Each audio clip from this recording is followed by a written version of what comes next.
Welcome to the Extra Literary Affairs podcast. We provide fiction reviews for the lit, curious reader, because why not try a little of everything? Our scholarish approach and cozy book club atmosphere makes literature accessible to everyone. Whether you're a casual reader or a devoted bookworm, join us on our literary journey to explore all genres. Hello, and welcome back to the Extra Literary Affairs podcast. I'm Joey, and today Jennifer and I will be having an affair with Sally Rooney and her short story, Mr. Salary, which was published in Granta Magazine in 2016. That's very different. Sally Rooney and I were very young. I don't think she's a year older than me, I think. So she was not publishing short stories. We would have been she probably would have been in ninth grade. Precocious of both of you. Yes, I'm Yeah. glad to put us in 2016, Joey. Yes, where we're all adults in 2016. And also, Granada Magazine has published a lot of short stories that have selected now or will be reading in the future, and they're all free to read. There's no paywall or anything like that, so it's a good option for people to read on.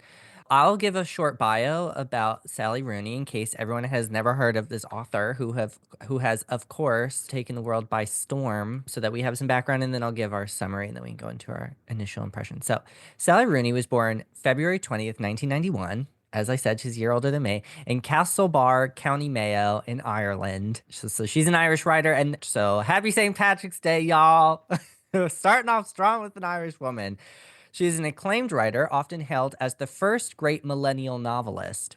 Known for her exploration of class inequality, intimacy, art, and politics in the 21st century, she has gained widespread recognition with her best-selling novel, Normal People, which was published in 2018 and has since been adapted into a popular TV miniseries in 2020. So a little bit more about her life. She was raised as a middle child in a family of three. Oh my God, again, sames, okay? Rooney was immersed in the arts from a young age. Her mother directed a community art center, exposing her to theater and visual arts, while her father worked as a technician for Ireland's telecommunications company. As a teenager, she joined a writing group and completed a novel at 15. Well, fuck that. She definitely was writing when we were very young.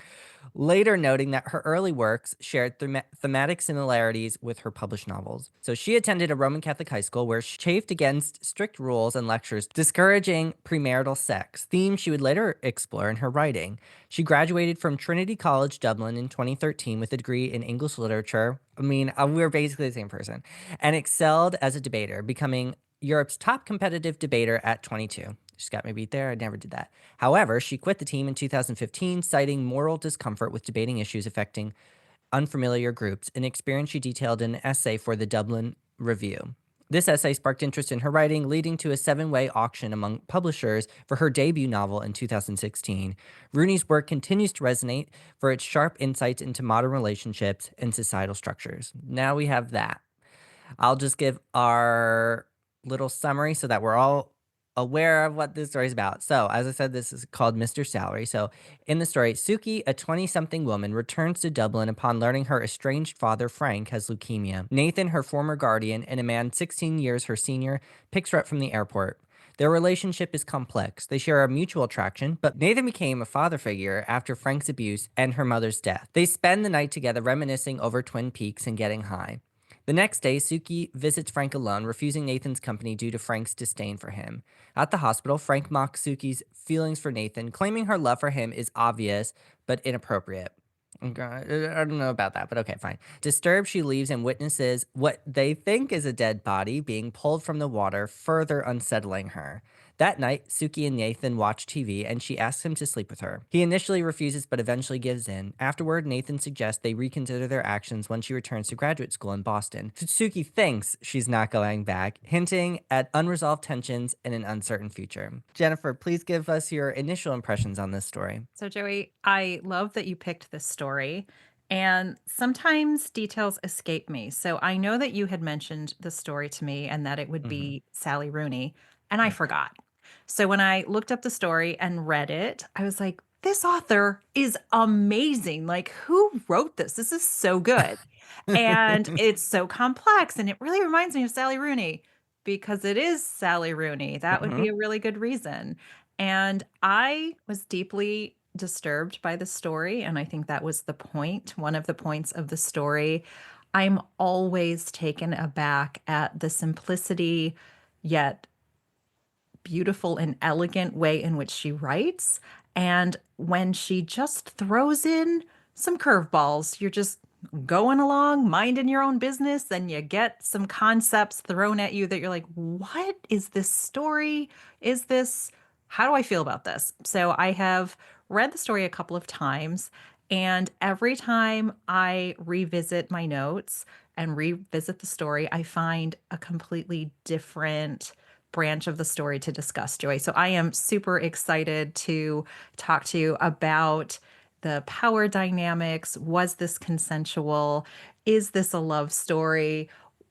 Does Suki have any clue at 24 years old who she is and what she is actually up to in the world?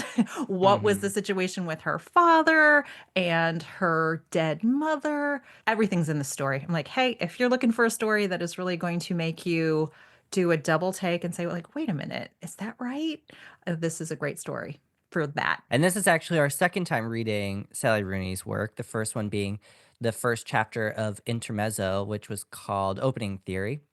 And at that point, we didn't really know what she could do with a short story until we read this one. I think she has other short stories as well, but this is the first time we've read an actual short story by her. And her writing is very distinct, as you noted. You were like, "Wow, this is very similar to Sally Rooney," and it was. So you got Surprise, it, so yeah. similar. It was actually her. And Joey, I appreciate that you reminded us about reading the first chapter of Intermezzo. And when you read her bio and it said, I started writing at a very young age, and isn't it interesting that the themes that I was exploring as a teenager are still coming out in my work as an Mhm. adult in my 30s? And I think this is so clear.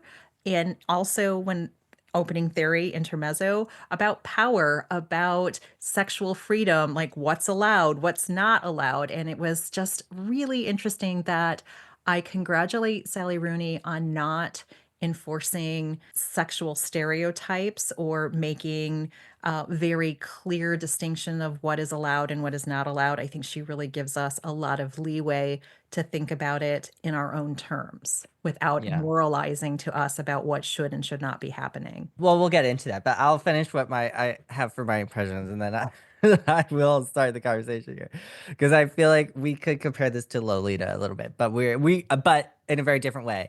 Okay, so what I think really stands out about Sally Rooney's writing is it's very accessible. And I don't mean that to be like a negative thing. I think that's praise. I'm praising her writing, and because her prose is so straightforward and layered, but it invites all readers on whatever level you want to analyze the story with. You could read it at a surface level and just enjoy the story, or you can do what we're going to do and dig much deeper. And I actually see a lot of parallels between Rooney's style of writing and Octavia E. Butler's writing, where both have very sort of simplistic prose styles. It's not overcomplicated, and they craft narratives that are really easy to follow, but are super rich and nuanced.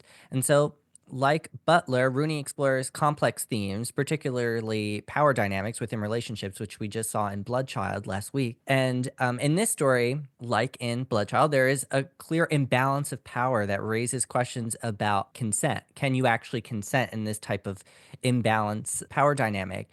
And can you ever have a really romantic relationship without that type of consent, or does it always have, or will it remain transactional? So those are the questions I was really kind of thinking about. I think both authors leave those questions unresolved, and they let the reader decide, where do we stand on this? And I just want to say that I think she shares a little bit of her writing style with Langston Hughes as well, which we of course just read a few weeks ago, whenever that was, because there's blank spaces in this story, and Langston Hughes did that as well. And what did we? Thank you, ma'am. And there's just like there's a lot of room, and I said this with Bloodchild, like we're between the author and the story, and we have the room to really immerse ourselves in the storytelling and kind of forget. At least for me, I can really forget that I'm reading a story and just like be along for the ride. And I love that. So I'll leave it there. But I just want to ask one question to start us. Is this a romantic story? Is this a love story? Okay, Joey. Is this a romantic love story? Sort of. In my notes, I actually said this was a horror story. And you're going to be like, Oh. "Excuse me, Miss Smith? Like, we have read horror stories and you turned those into love stories. And now we're reading a love story that you have turned into a horror story." And the reason I am having a little bit of difficulty wondering for myself if this is a romantic love story, it does have elements of adoration, mutual appreciation for someone, physical intimacy, emotional intimacy. She says, sometimes it seems like we're sharing one brain. Um, she makes a lot of sexual innuendos towards this older man, which he sometimes bats away, but then he doesn't. And I was very conflicted because, back to your point, Joey, when she met this man, she was 19 years old and he was 34. So that is a Mhm. big jump in your development of just who you are and who you will be at those 2 points of your life. She is with him for 5 years in his life zone. So we kind of see them reconnecting as she's coming back from grad school in Boston. And it feels, if it's a love story, it's creepy and it's not to my taste, from the standpoint that he is significantly older. He has had a career, he has a life, he has money, he has a lot of just different experiences that she hasn't encountered yet. Okay, so far so good. I'm in my 50s. If I'm at somebody in their 60s, it's not that big a deal. Mhm. However, at 19 to 30, it's a big deal from my standpoint. So I'm getting to my point here. So I would have maybe allowed for that in the flexibility of my mind of like, well, maybe she's super mature, maybe he's immature, maybe they can kind of meet in the middle. But the complicating factor for me was her lack of a mom. Her mom died while she was being born, by Suki being born. Her mother Mm. passed away. And her father was a prescription drug addict and kind of not functional for most of this person's childhood and young adulthood. And so I think she just is very boundaryless. Like, I don't think she knows what a healthy love romantic relationship would be. So I don't think this, in my mind, can be a love story because, back to your original point, Joey, if you don't have consent, agency, and are fully possessed of your own idea of who you are, how could you Mm. possibly freely, lovingly go into a romantic and sexual relationship? So, and from that criteria, I'm like, nope, this is a different kind of story. And when you said Lolita, I'm like, yes, but. And so I'll just Yeah, I leave it at mean that. Yes, but there are some very marked distinctions. But just as I said that, I'm like, I don't know. Nabokov also gave us a glimpse of Lolita as sort of being this innocent child who lost her mother and didn't have a father in the picture and all of that great stuff.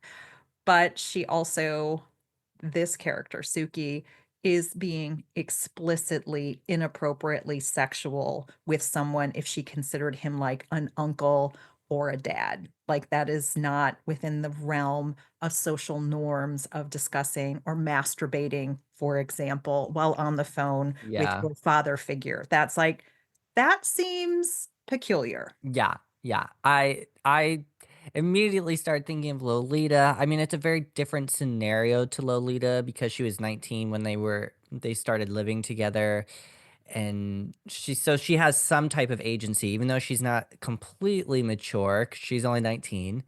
Who expects any 19-year-old to be that mature? But she at least understands, hopefully, how consent works, and that she has a right to choose her partners, and if she wants to walk away, all of that kind of stuff with consent. The issue that I did have was that she is treated. I have so many issues with this relationship as well, that there's a first of all, there's an imbalance of power. He is financially secure. He is older, financially secure. He's well established. He has his own living space, his own furniture, all of those things that a 19-year-old most likely doesn't have.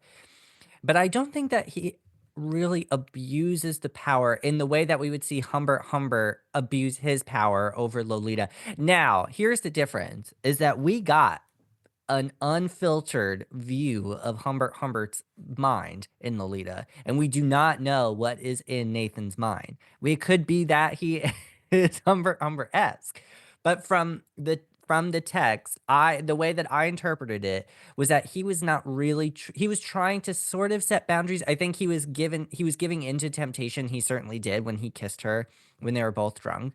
Again, she is an adult, so we don't have the pedophilia aspect of it, which thank God it's unpleasant to read, obviously, even in fiction. But what disturbs me is how she is represented or how she is thought of by other people. His own mother, Nathan's mother, this is what Rooney writes. Whenever I saw her, she told me I was the apple of her son's eye in those exact words. She had fastened onto this phrase, probably because it lacked any sinister connotation. It would have been equally applicable to me if I had been Nathan's girlfriend or his daughter. I thought I could place myself pretty firmly on the girlfriend to daughter spectrum, but I had once overheard Nathan referring to me as his niece, a degree of removal I resented. Now that grossed me out. If you That's not a spectrum you should have. Is daughter girlfriend to daughter spectrum? Like I could see, like, if it was a platonic relationship and you're trying to gauge, like, how does this person treat me? I don't know that it should fall on that spectrum either. But because we know that Suki wants to have sex with Nathan and have a physical romantic relationship with him, that grosses me out. It gives me the ick. Okay. But I do kind of stand by my opinion that I don't think that Nathan was abusing his relationship and access to Suki. I think he was actively trying to do the right thing. I think that he messed up and he took it back as much as he could. And I'm not saying that he's completely innocent in this, but I think overall, if we have a Humbert to Nathan spectrum, he's doing much better. Joey, I really appreciate that because I agree that Nathan did not ask for this, right? He got involved by hosting this girl in his house when she was 19 and literally had no place else to go to finish up her college. She was supposed to just stay there until the end of the term and then figure her life out and move Mm, on. And so I didn't feel him being like a predator or doing anything untoward because Suki says that he was very cool when she moved in and he didn't make it weird, like almost a direct sentence like that. So it's like, mm, cool. All right. Like you were just roommates. And I will say in my life as an adult, I had a platonic coworker as a roommate for the first time ever having a roommate. And he was awesome. It was the best experience of my life because it showed me a person who was respectful and kind and appropriately affectionate in a like a living situation kind of thing. And I was like, oh my goodness, you are so much better than any boyfriend ever because there was none of that relationship weird drama. was he And gay? he was not. He did get married. I'm like, Joey, you know, I'm kind of a sucker for that. But no, he was not gay. I think he was just super clear with his boundaries. And he did find a beautiful woman and recently got married. And I'm very happy for him. But I always hold that person up as an example of a platonic friendship where I deeply loved and appreciated him. But he never stepped 1 inch over the line of being anything more than my friend. And I think Nathan has tried very hard not to do this in this story with Suki, but they did have that New Year's Eve where they were both drinking and they kissed. And then she asked him about it 2 years later, and he was like, no, I don't remember New Year's. And so I don't know if that was an effective dodge. I think if he was like, don't start, like whatever that was, don't bring that up again. I just thought that was really interesting. And I appreciated that you said in Lolita, we knew Humpert's intimate underscore intimate thoughts, even Mm. when we wished we didn't. Um, Yeah. we do not have that same vantage point from Nathan. And I also wanted to just quickly go back when you talked about Nathan's mother.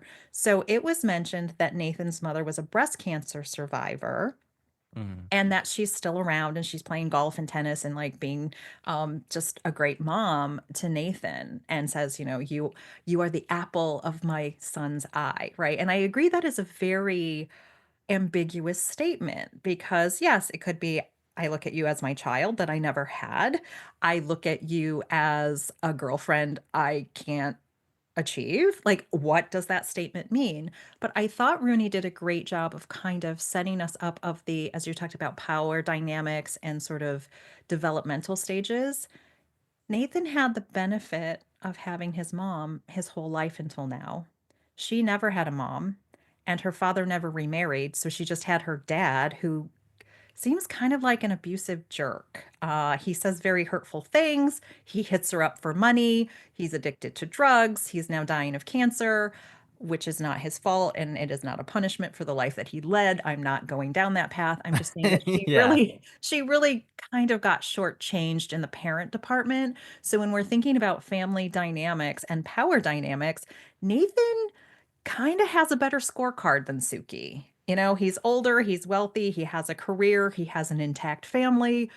She doesn't have any of those things right now. She wasn't set up for success. And Nathan, by the time she got to living with Nathan, she was already an adult for the most part. Legally, she was an adult. Chronologically an adult. Yeah, I Yeah. mean, Mitch, emotionally, psychologically, no. Even though I'm sure she thought she was, but the raising part, the rearing of a child, which is a gross way to say that, is that's done. There's no she. This is her personality for the most part, and hopefully she'll still continue to grow and evolve as a human being. But for the most part, those things are settled. So, I mean, I'm talking as if I have grown children. Like I just know, just from my own experience of being 19 at one time. What you said before, Jennifer, about she doesn't really have any representation to say this is what a healthy relationship looks like is important, and I think a lot of people could could relate to that because that happens a lot where you don't really know what a healthy working relationship, not working, romantic relationship looks like. And so you really don't have anything to gauge it off of other than what you see on TV or in movies or in books. And that's a fantasy for the most part, unless you're reading a biography or an autobiography or something. You're not seeing the reality of what a relationship is gonna look like day in and day out. So, this is part of, like, her childhood trauma, I would say, and this is something that I could see a lot of echoes from her childhood and her experience growing up with her father, who was, as you mentioned, an addict, and he was very, manipulative, and he would call her for money and stuff like that. What ended up happening, I think, is that in her adult life, and especially when she talks about her boyfriend that's back, or maybe it's her ex-boyfriend. I can't remember. There was Dennis, which was an ex-boyfriend, but I think she actively has a boyfriend as well. Okay.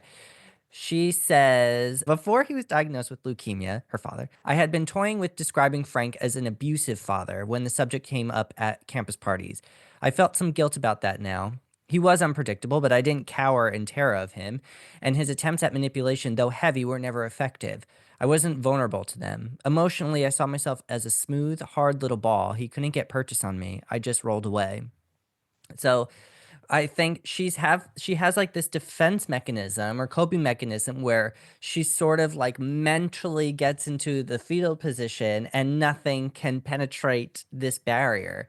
So, and it's something that was developed from her childhood, and so it bled into her adult life because now her boyfriend is saying like, "You're not you're not emotionally available," and he's calling her frigid, which is also sort of like a nasty thing that men will say when you don't wanna have sex with them. But Joey, I wanna defend Dennis because the line was something along the idea of when Dennis told me I was frigid, he meant emotionally, not sexually. Sexually, I was really warm and inviting, and that's what I told all of my friends. Like that she said a sentence similar to that. But I want to go back to the scene that you took us to about her talking about her dad, and she was like, "Oh, I was not vulnerable to his manipulations. I know how to handle him." I'm like, really? I think no one is really completely immune, no matter what story they tell themselves about Mhm. their father daughter relationship or their sibling relationships or their early life experiences. And I want to take you back to the spot where you talked to us about, she said, emotionally, I saw myself as smooth, hard like a little ball. He couldn't get purchase on me. And then during a phone call, Nathan had once suggested that the rolling was a coping strategy on my part. It was 11 at night in Boston when I called, meaning it was 4 in the morning in Dublin. but Nathan always picked up. Do I roll away from you? I said. No, he said. I don't think I exert the requisite pressure. And so again, she's talking about her dad. She's talking about this emotional sort of coping mechanism she's developed to deal with this dysfunctional family. And then she asked Nathan, her pseudo guardian slash secret boyfriend crush slash friend, Hmm. do I do that? And he was like, no, because I don't pressure you like that. And in some ways, that's great because he is a supportive adult presence who is literally putting a roof over her head. He is buying her plane tickets. He bought her a coat. Like he is making sure her basic fundamental needs are being met and her need for belonging and to be loved and to be appreciated for who she is. So, like, all of that sounds like love. But he bats away almost always, but not always, always any romantic inkling that she makes towards him. And we started out the description of the story that he picks her up at the Dublin airport. She looks at him and she's like, "You look good." And he's like, "You look good too." And she's like, "No, really good. Like, are you doing yoga? Like, are you working out? What is happening?" And I thought, that's interesting. I'll just leave that as that's interesting because he was like, "Well, you're young, so you always look good to me." And then it kind of morphs into this other thing at the end after she goes and sees her father and she knows her father is dying and she's kind of just being the same old jerk he always is in a different way, maybe Hmm. like even more jerky by saying, your mother's no saint and just kind of this weird other stuff, triangulation in that relationship. Frank and Suki are hanging out, talking, kind of having this emotionally intimate moment. And she was like, I'm not going to say the word, but she says, will you F me? Oh, you mean Nathan? You said Frank. Frank's her Oh, dad. sorry, sorry. Well, I see, was like, that's how where are you close. going That's with how close it goes. this? So we'll just back that up. So yes, so Yeah. she's having this really interesting conversation with Nathan after coming back from seeing her dad, which I do want to go back to that scene, Joey. So let's just put a Hmm. pin in that. I definitely want to go back to the hospital scene. And she asked Nathan straight out, will you have sex with me in a very using a different word. And he was like, "Oh, I thought you were going to ask me that. I think that's like a bad idea." And she's like, "Well, how do we know it's a bad idea?" And the next thing you know, she says, "Well, you could just do it like a favor. Like, just do me a favor." And he's like, "Buying you a plane ticket home from Boston to Dublin, that's a favor. Initiating a sexual relationship with you in this context, that's not technically a favor," right? Like that is just something outside the realm of a friendship. Hey, can you pick me up from the airport? Oh, and by the way, can you also have sex with me? Like that generally my friends, we don't have those kind of boundaries that would be an appropriate request. That's not a favor, that's something else. And so I just thought that was super interesting. And yet, as you said, there's like a little blank spot in the story. We wake up in bed together and she's like, "Huh, how will we know if this was a mistake that we just slept together?" And he's like, time will tell." And I was like, "Wait, what? Like, who's the grown up in this room? Like, did you not just tell me this was a bad idea for all the reasons? And here we are with our clothes off. We just had sex. Oops." Or wow, I don't know. And I think what I loved about the way that she leaves this story for us is that it's a bit ambiguous about, time will tell. But Joey, I want to go to one thing because I'm just like, oh, this is so gross and creepy, if I haven't already articulated that yet. Yeah. She was talking about her father, Frank, about Mhm. leukemia cells, and that I'm just going to read you the phrase because it comes up more than once. And I was like, isn't that interesting? These cells may look fairly normal, but they are not. And so she is talking about these cancer cells. And that was something she read in a medical journal because she really wanted to. She felt that she could gain control of the situation by reading everything she could about it. And I think some of us who use reading as an escape from reality or a way to kind of get in touch with our feelings, that might be super relatable to some. It's like, well, I will just learn everything there is about it because now I can have control because now I know everything. It's like, yeah, your dad's Yeah. still dying of cancer. whether you know what cancer is or not. But she said, these cells may look fairly normal, but they are not. And at the very, very, very end of the scene, she's had sex with Nathan and she's talking about, do I go back to Boston? Do I stay here? What do I do? And she says that exact same phrase about herself. I look normal, but I'm not, or words to that effect. And I thought, isn't that kind of screwed up? And let me get the actual quote for you here. I'm going to read the scene because it's just so great. She's like, she asks, can we fuck? I said, but seriously. Yeah, I knew you were going to say that. It would make me feel a lot better. Jesus Christ, said Nathan. Then we lapsed into silence. The conversation waited for our return. I had calmed down. I could see that. Nathan touched my ankle, and I developed a casual interest in the plot of the television drama. It's not a good idea, Nathan said. Why not? You're in love with me, aren't you? Infamously. It's one small favor, I said. No, paying for your flight home was a small favor. We're not going to argue about this. It's not a good idea. In bed that night, I asked him, when will we know if this was a bad idea or not? Should we already know? Because now it feels good. No, now is too early, he said. I think when you get back to Boston, we'll have more perspective. I'm not going back to Boston. I didn't say. These cells may look fairly normal, but they're not.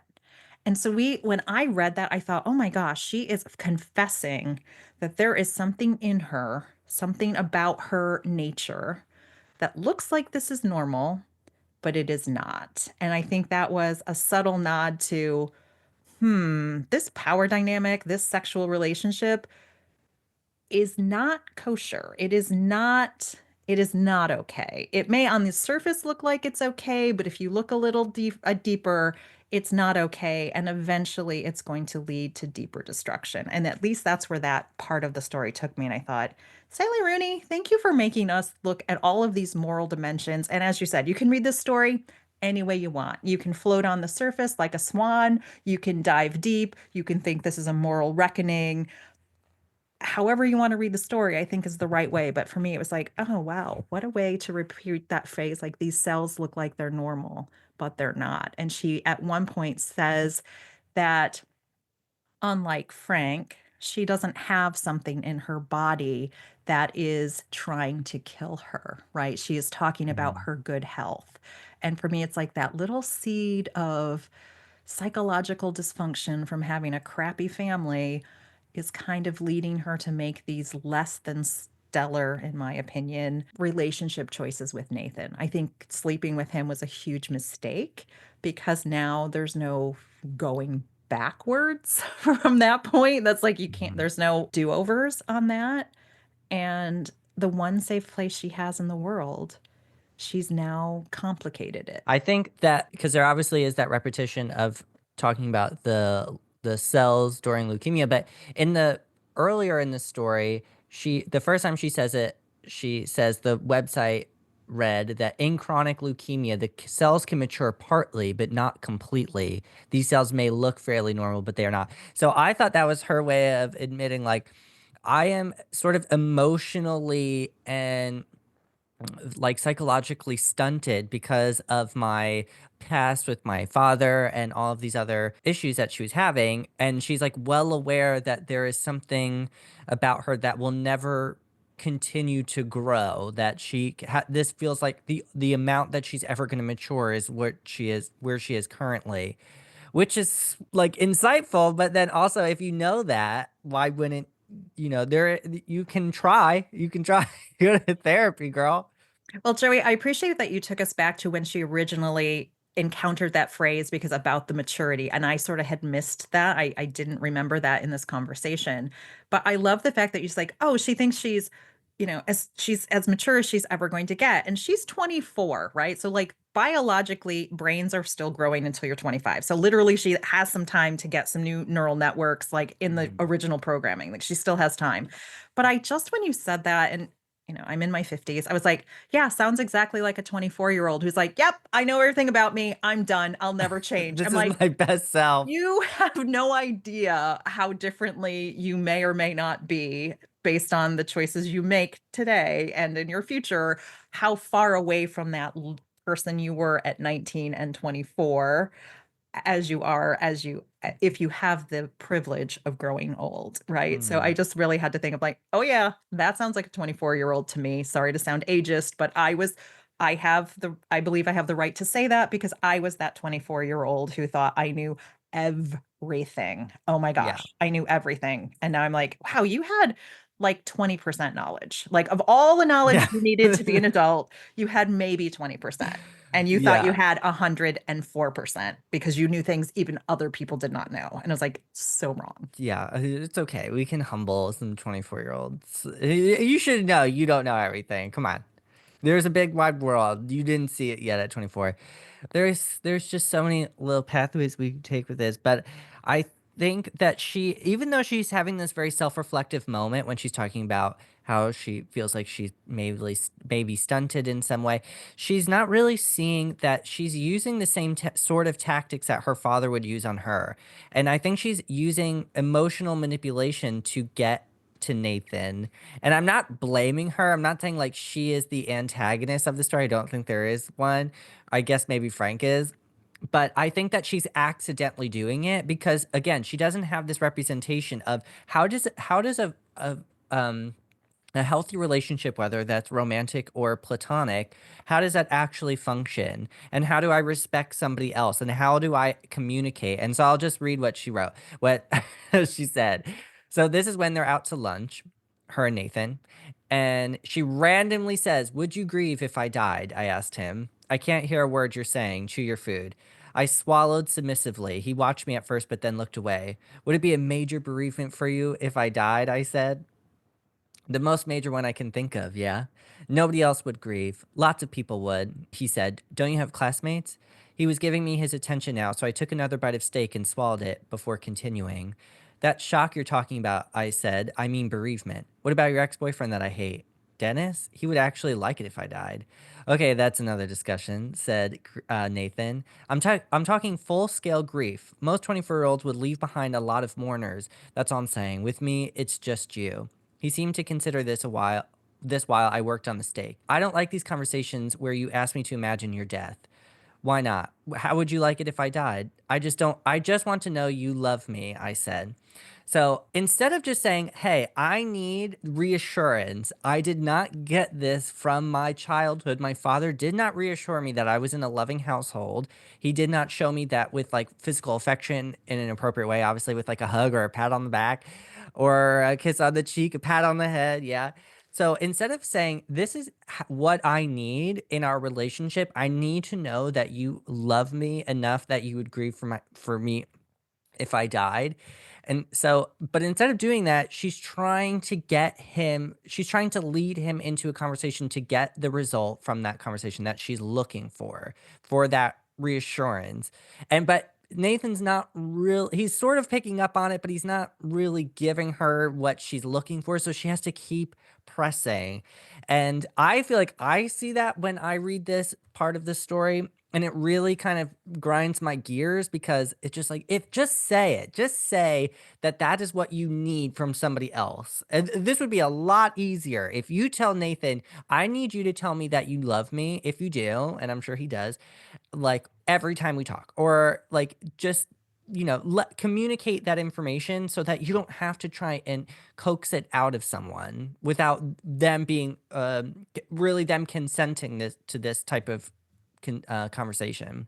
Now, Joy, I appreciate you took us there. I thought you were going to go down another angle when you talked about sort of manipulation.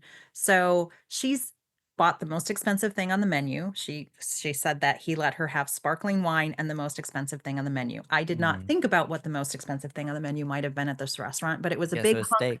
of raw steak, right? She's cutting it up, she's chewing it up, she's cannibalizing this. For me, it's like watching a person eat and slice something up and stick it in their mouth. Like that is very intimate, sexual, carnal.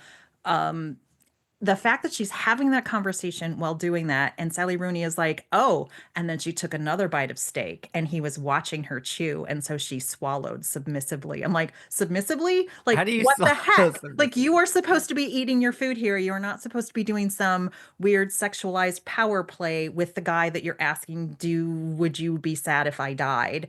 Um, and basically, Joey, when, if I was rephrasing this, it's like, what did she actually ask? It's like, do I matter?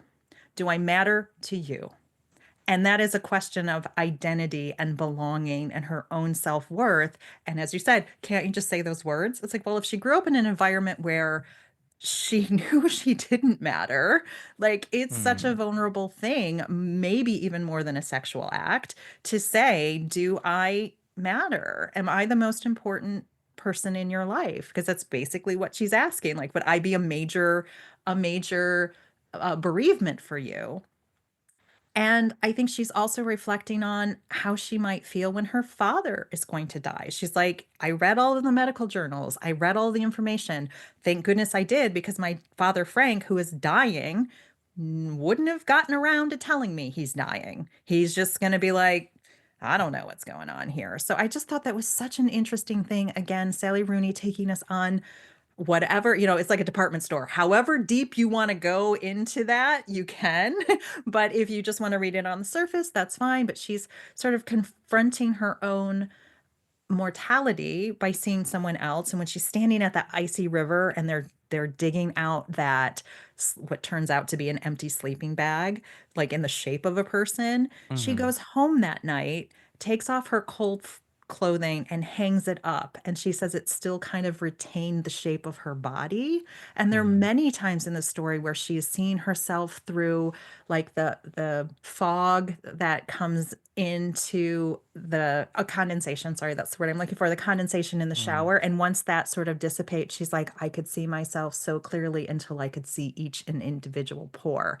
So for me, it was this lack of understanding about self and kind of having this amorphous thing. And as time passes, she's got a really clear impression visually of who she is. And I just thought Sally Rooney just sprinkles these really interesting ideas of like, I wondered, did Suki sort of see herself as that amorphous wet bag, just kind of like you pulled it out expecting a person to be in there, and all you had was the shell? Just like when she took her clothes off and hung them, all she had was a shell of a person. And she really, from my vantage point at my age, looking backwards at a younger person, I think she just really she doesn't know who she is yet. And to your original point, I think her need for love is valid 100%. Like I Hmm. like that's a human need. She has the right to ask for that. I think the techniques she uses to do that is kind of manipulative. And then she adds like then she also is a sexual being. She told us that she had a boyfriend that she was sexually active with. So it's not as if she's doing something outside of her comfort zone. But I just think acting out this weird father, boyfriend, friend, confidant dynamic is just a little creepy for me. And I think it will not end well for her in the end. And I just wrote something for myself, Joey, which I'll appreciate. Because sometimes I take away like a little life lesson, like what's a life rule from this story that we can apply to our own situation? And for me, the life rule was, if a person went to your christening as a baby, Yeah. you probably should not date them. Either Yeah. way, That was just a red flag. either way, that's probably a good rule of thumb. That's probably going to be an inappropriate relationship, either because they're in your family or they're not age appropriate. So I'm just like, kind of weird. And I do want to clarify my original point when I was saying that she was manipulating Nathan. I don't think that she did it in a malicious way. I think she just doesn't have the language because she just doesn't know that she doesn't know this yet about herself. And I think she will grow to hopefully she'll grow and recognize that in herself and be more self-reflective.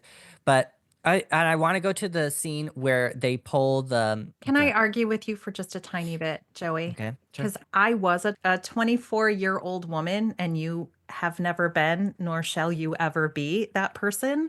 So I think giving her a pass of saying, oh, she wasn't being sexually manipulative of this man, I think that's. Well, no, I don't mean That's not my lived sexually. experience. It's I like mean I think that. people know when they are being provocative. When she's like, "Oh, you look really good and I know the smell of your cologne." And when you would have sex with other women, I would compare myself with them. And when we're on the phone, you can hear me like masturbating because obviously her breathing changes or something like there's obvious that something's going on. Mhm. That is just creepy stuff. Like that is not a healthy relating to another person in that situation. And I just thought that was really interesting. So maybe I misunderstood you, but I really think that she did have maybe some confusion about what was appropriate and inappropriate, but I don't think she's unaware of her sexual power as a young female to an older man. Yeah, no, I was only referring to the conversation they had at lunch when I was saying that she was trying to get him to say I love you and I would be upset if you died. That I certainly think she's aware. She's an adult. She's 24. She definitely knows how to have sex and she's has an active sex life to some capacity. So she's well aware of what that means and the repercussions of that. But I don't think that she has the language emotionally to say, I just need reassurance that you are going to stay around and that you're not going to ditch me and you're going to love me forever, whatever, into whatever capacity. Yeah, Joey. So very funny that you would say that. So she gets into his car, right? He picks her up from the airport. She's home for Christmas because she needs to see her dying father. And he asks her, "So, do you have any news? Like news you'd want to tell me in person?" And she's like, "Do people do that? Like, do they wait to see somebody to give them important news?" And he's like, "Yeah, did you get a tattoo?" And she's like, "No, I would have sent you a JPEG of it." So I thought that was also like a funny timestamp in the world of like calling out that technology. And then he's like, "Well, I have some news. I'm getting married." And he's like, "I have a girlfriend." It's like, "Yeah." And she's pregnant. Oh my gosh. And she's getting married and I'm getting married. And she's like, "What?" And he was like, "Yeah, just kidding." And it was just this moment of, again, when you don't like, I think there are certain people that you can um, play those kind of jokes on or kind of do that. But that was like stoking her insecurity Hmm. because when I told you I thought this was a horror genre story, and you're like, "What?" That was exactly the scene because it said, "I turned my head to face him extremely slowly, 1 degree after another, like I was a character in slow motion in a horror film." "What?" I said. "Actually, we're getting married and she's pregnant." Then I turned my face back to stare at the windshield. The red brake lights of the car in front surfaced through the ice like a memory.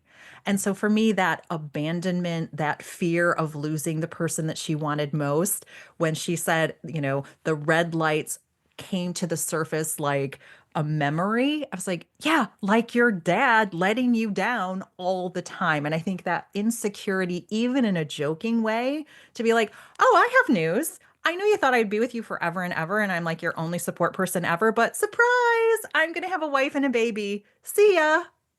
Yeah, that was also manipulation. He knew he's old enough. He knows what that was going to do, and he knows that she has that attraction. But I wanted to go back to the scene with where she's walking over the bridge and she can see into the river, and there's all these people gathered around because they think they're going to pull a dead body out, and it's of course just a bag of clothes that I'm sure somebody put in the river to make everyone think it was a dead body.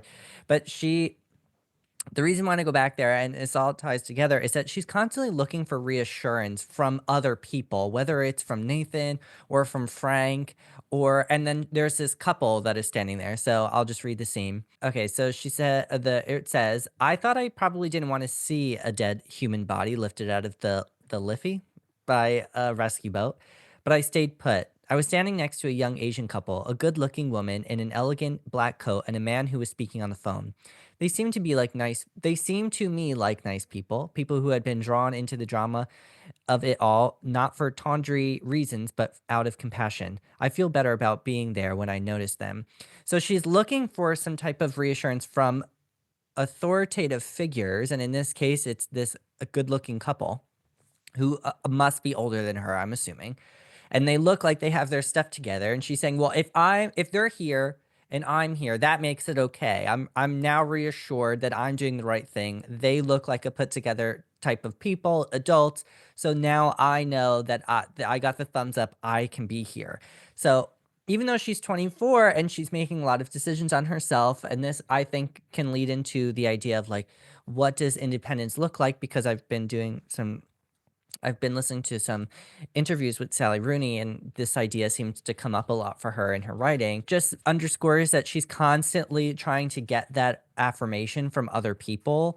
And I think I'm not a psychologist, and I'm not going to pretend I am, but I do think that she is mixing showing affection with sexual love and sexual intimacy, and it's coming out as if it's getting messed up in her head or whatever, and it's she's trying to show affection for people through sex. And I'm not saying that there's anything wrong with that. You can definitely have that type of physical intimacy to show love for people. Obviously not everyone in your life, but the appropriate people.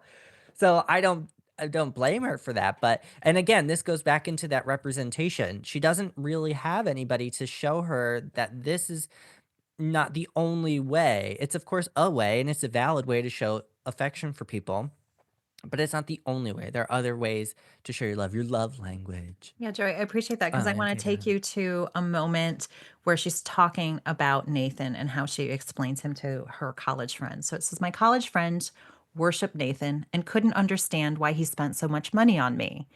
I think I did understand, but I couldn't explain it. His own friends seemed to assume there was some kind of sordid arrangement involved because when he left the room, they made certain remarks toward me. They think you're paying me for something, I told him. That made Nathan laugh. I'm not really getting my money's worth, am I? He said. You don't even do your own fucking laundry. And so I just thought that was like a funny thing that she's like, oh, everyone thinks an older man and a younger woman. Obviously, there's some hanky panky going on. But the fact that, and I know this is an Irish story, and I have understood in my life experience that often the word fucking gets used in other context of not just a sexual intercourse. But I thought that was a very interesting. The time he slipped that word out was right when they were talking about people thinking that they were having an inappropriate sexual relationship. So for me, I was just like, now, wasn't that an interesting thing? You didn't say, you didn't even do your own damn laundry. You said the F word. I'm like, I don't know why she chose that, but I she just feel did. like Irish people curse a lot. A lot. I'm Irish on the inside, Joey, as you happen to know. But I just thought that was very interesting. And when you took us to the point of watching her on the bridge, and she's like, oh, people do this because they're compassionate, not because they're nosy like me. Like, I want to be validated. I feel better about myself by being here next to these people who seem to have their lives all together. She also sort of contemplates her own inner workings when she said, why am I more concerned about this potential dead body in the water than I am about the people I'm standing next to? And I extrapolated that, or even her own father, who is actually dying, that she's like, I don't have anything to say to this guy. So I know visiting hours are 2 hours, but I'm leaving. And I had one really negative thing that happened to me in that transaction, that interaction that they had. And I'd like to take you there, Joey. So her father had asked her if she had any news, right? That was one of the things he asked in the hospital room. And the first thing that Nathan said to her when they got in the car is, do you have any news? So I thought, again, Mhm. Sally Rooney is just plucking our strings with like this dad and this boyfriend slash guardian person. Like, it's like, why is that? Why did that come up? But the scene that I wanted to take you to is her father is kind of in and out of lucidness. So she was like, I don't even Mhm. know if you know who I am. Why would I be left on my own? I said. He'll go off and get married. It was clear that Frank didn't know who I was. Realizing this, I relaxed somewhat and wiped my eyes over the edge of the paper mask. I was crying a little. We may as well have been two strangers talking about whether it would snow or not. I think that's a lie. I think I read that very differently. Mhm. It was clear that Frank didn't know who I was. it was clear that her father knew exactly who she was. And the best way to hurt her was to say, this guy is going to run off and get married. He is looking for someone else who is not you. And I just thought that, and she started to cry. And did she start to cry because she's like, oh, my father doesn't know who I am? Or because my father totally sees through me and he knows what I'm up to? Or that she's crying because it's like the idea of Nathan going off and getting married, which she had already had to think about earlier in the day, like a couple hours before this scene happened, might be fresh on her mind and she might really cry because of that. So, again, this big old pool of ambiguous message, take it wherever you want. But I thought, Sally Rooney, you really know how to throw some little hooks in there. If you decide to bite on them, great. And if you don't, great. But I bought all of that. That it's like her father, because he'd said, you're just like your mother. I know what kind of person you are. And she said, do I know who I am? Right? She asked that question to herself. She's like, do I? Do I know who I am? And I just thought that was this is such a question of identity and where does she fit and who loves her and why. Yeah, very sad. I'm not hopeful for her that this is going to go great when she goes back to Boston or breaks the news to Frank of like, hey, grad school, now that we did it, I'm moving in. I'm going to be your new girl. It's like, what about grad school? Like, that's a thing we're doing. Maybe you should go finish that up. Nope. Yeah. That scene where she is saying, after Frank says all those nasty things, and she's like, oh, I don't think he knows who he's talking to. I, for a second, was like, oh, maybe this is her mother's story. Maybe that was something that had happened, and he was like, he was He was in lucid. and out of time, kind of like he Yes, was yes, getting yes, yes. confused like an Alzheimer patient would. Like, Yes. yeah. So I was like, oh, is he thinking that he's talking to Suki's mother, and she had a very similar life because we don't know anything that happened to her with her mother. We just know that she died during childbirth. So we don't know what the relationship was like between both of her parents, if they were together at the moment that she was born, or if there was animosity or anything. I don't know. But that's what I thought. Obviously, then we get clued in that he is in fact talking to her, and this is sort of her way of denying it and separating herself from the situation and saying, oh, he's not, that wasn't for me, even though it like really hurt my feelings. And we get the title of the story from her father, sort of, because he calls not Frank, Nathan, Mr. Salary. So something that I have since learned about Sally Rooney and her writing is that she likes to talk about social class. And so we can see there is a class divide here, because Mr. Salary means that he is a salaried employee, he makes money, and he's financially stable, whereas we can assume that Frank is not of that social class. And I think that's where some of the tension comes in when Suki is around his friends and his family, is because she's of a lower caste. And there is tension between them because she doesn't really belong here.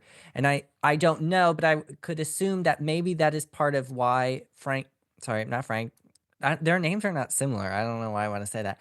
Nathan is sort of hesitant because maybe, and this is me self-inserting this, this is not in there. Maybe he is aware that there's this social divide between them and that she would really never be quite accepted into his social circles. Although his mother does accept her to an extent, but we don't know to what degree. We're only going off of what Suki basically thinks about that dynamic in that relationship with the you're this apple of my son's eye. Maybe she is saying, okay, he took pity on you and sort of adopted you. Maybe that dynamic changes if she finds out that they're now a couple and they have the potential to get married. I don't know, but we will never know because it's a short story and that's not the ending does not include that. But it's interesting that that is something that Sally Rooney does bring up. And I've actually started reading Normal People, which I think is her first published work. Um, and there is a big class divide with the two main characters. So I'm looking forward to continue reading that. But Yeah, yeah. Joey, thank you for bringing that up because it is mentioned that Frank often asks his college aged daughter for money, right? So money Mhm. is not something Frank has managed well because he's also a drug addict. like according to this story. So he has Yeah. some dysregulation in the way in which he is living with reality. And I That's a nice way to put like, it. how else can we say that? I'm like, yeah, I just He's an gonna addict who will spend all of his money on and his victimize his drugs. daughter and make Yes. her feel badly that she can't rescue her dad. Yeah, that's a thing.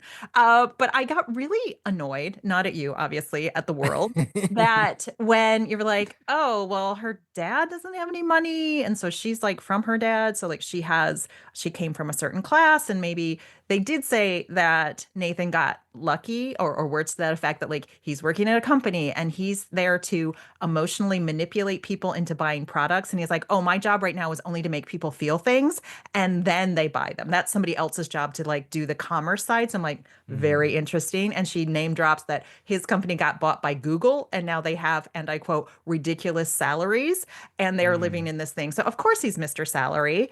And I think that she was happy to have him provide for her. And in the car, he says, is that the coat I bought you? He said, yes, I wear it to remind me that you're real. So sometimes she says, I love him so much. Like, I love Nathan so much that I have to look at him all the time. But as soon as I look away, I can't remember what he looks like. And I thought that is an obsessive, screwed up, mixed message, girl. Like, that is not love. Like, that is That's desperation and obsession. need. Like, that is something else. But like, thank you for telling us that's the experience that you're having. But back to why I was so annoyed. I was like, wait, this girl is going to grad school in Boston. Like, there's some very interesting and prestigious places to go to school in Boston, which I did not have the Hmm. privilege to attend. But I'm like, this lady's no slouch, right? Like, maybe her dad is like not great, but she's forging her own path. She is, without the resources, other, hopefully, socially adjusted people who had more stable families, she's still holding her own. So I think that's, maybe I'm self-inserting myself into the story. I'm like, hey, just because, my family wasn't awesome doesn't mean that I'm not going to turn out awesome. And how dare people judge me like that? And it's like, yeah, welcome to the world. People get judged like that every single minute of every single day. So this is not a new story, but I think it's just especially poignant to me because this girl, I think, really made the best of what opportunities she had. And if Nathan's mom's looking at like, oh, you're so low class, because she mentions, I love that you brought up this class thing, Joey, because Suki mentions Nathan eats like a grown-up. He uses his knife and fork in like a very Mm. dexterous and classy Yeah. way. And she's He's like, got good breeding. yeah, and she's like, and he's not even like doing that to show off. He's just doing that. And I just watch him all the time. And he's not watching me when I'm eating, like cutting up my food. So I just thought that was, yeah, if that is something that Sally Rooney typically sort of shines a magnifying glass on, I think she did that in a very subtle way for me of like, oh, right, even the way in which you cut your food is a class indicator in some ways. So, Joey, I just want to wrap this up by saying thank you for reminding us that we have been reading some really interesting stories in the last few weeks about choice, consent, bodily autonomy, how things Mm. go, power dynamics. And I appreciated you comparing this very new up and coming writer, Sally Rooney, with the classic works of Octavia Butler, right? Working in Mm. very different genres. Obviously, one is a science fiction writer, one is more of a contemporary romance. I don't even know what this would be called, like more Literary. real to life, like this is a Hmm. real life story in my mind that could definitely be taking place. That, and comparing them both to Langston Hughes with the clarity and impactfulness of their writing by not being complicated in their word choice, but being very, very effective in the way in which they're presenting things. So Hmm. again, it just makes me very excited to see the continuum of beautiful writing manifested over different times, over different genres, over different sexualities and genders. And I was just like, wow, good writing is just good writing. I don't care who's doing it, just keep bringing it on. So thanks for that, Yeah. Joey. So what so what will we be reading next week? So next week we're going to be reading, or we're going to be discussing The Husband Stitch, Carmen Maria Machado. Thank you for listening to the Extra Literary First podcast. We hope you enjoyed today's discussion. And don't worry, it'll be our little secret you stepped out of your literary comfort zone. Check out our link tree to follow us on TikTok, YouTube, Blue Sky, and Storygraph.